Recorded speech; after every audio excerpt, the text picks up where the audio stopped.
What am I dying for? Maximum temperature is 37 degrees Celsius. Surface wind from direction 350. Wind speed 15. Temperature condition is non-uniform state of pressure. Minimum ultimate on the 350, 15 knots, 25 Celsius. Maximum temperature is 40. Minimum right surface to 8,000 feet after 11 o'clock.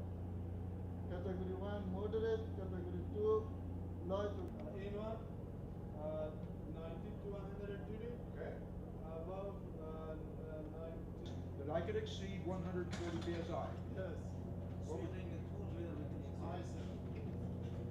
now if I have doors removed, what is my 150. 130? What restriction for that? Do I have an airspeed restriction? Yes, we should. Our speed must be 50. 50 knots or less. Okay, there you go. Why? Because I have a high power setting. Very good. Thank you very much. How about line suit is practical? What is that? Turn it off. Line suit is Like to increase. increase. Yeah, to slip to the cut off to the idle, towards the ground idle. 3,100. Settling, Yes, sir. settling its own downwash. Settling in your own downwash, absolutely. So in other words, we're real.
Chief Warrant Officer 4 Andy Miller. I am with USA SATMO here at the Afghan Air Force Undergraduate Helicopter Training Program. I'm the Standardization Instructor Pilot for the MD 530 team, and I'm originally from Anderson, South Carolina. I joined the Army in 1995 to be an Army aviator, to be a warrant officer and an Army aviator for a love of flying and to serve my country. I enjoy doing my job instructing the Afghan Air Force. It's a very challenging and rewarding experience to take new pilots out and teach them how to fly the helicopter. And by doing this, we're establishing the foundation of the Afghan Rotary Wing Air Force. I'm probably a little bit biased, but I think it's the best job in the Army. There's nothing else like it. That initial adrenaline rush when you take off and you're actually controlling the aircraft, to being up high and seeing the world from a different perspective, being a warrant officer, helicopter pilot. My favorite part about being an instructor pilot is the satisfaction I get of doing my job and training an aviator from that first day when someone's never flown a helicopter before until the last training day when they can fly with night vision goggles, terrain flight, pinnacle approach. To me, that's a very rewarding experience to take someone through that entire training process. The most important part of that you want to become a good pilot, you have to study a lot.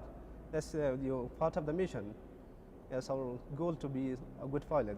You understand, this new generation, they want to become a good pilot.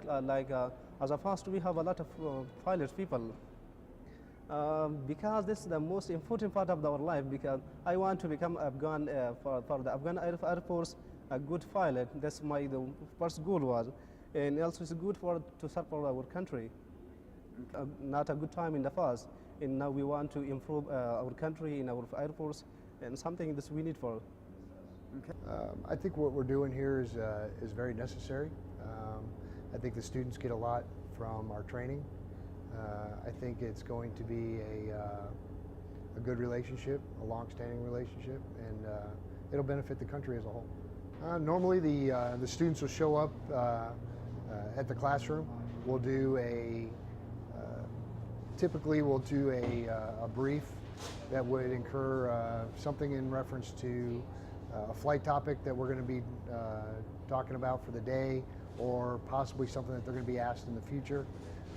So we'll pick a topic academically that we're going to discuss, and then we'll go through what's called our flight brief, our daily flight brief, which basically speaks specifically to the tasks that they'll be doing that day, and what the weather conditions are, the flight conditions for the day, and what their requirements are for that day. Once we get out to the flight line, of course, we're going to look at the aircraft, check the conditions, security of the aircraft. The students will go through their checklist, where they look at the aircraft in detail, make sure that it's ready for flight, prepare their gear, and then we go through our normal startup procedures. Student training is normally a challenge. You never know what's going to happen from one day to the next, but typically it's a learning experience. So as they continue to learn, you feel a sense of accomplishment. As they continue to get the tasks that they're trying to do or accomplish, you see that learning curve go up, and they've got to learn how to negotiate what goes on up in the air. We develop a pretty decent bond. They understand what is expected of them, and I think there's a pretty decent rapport.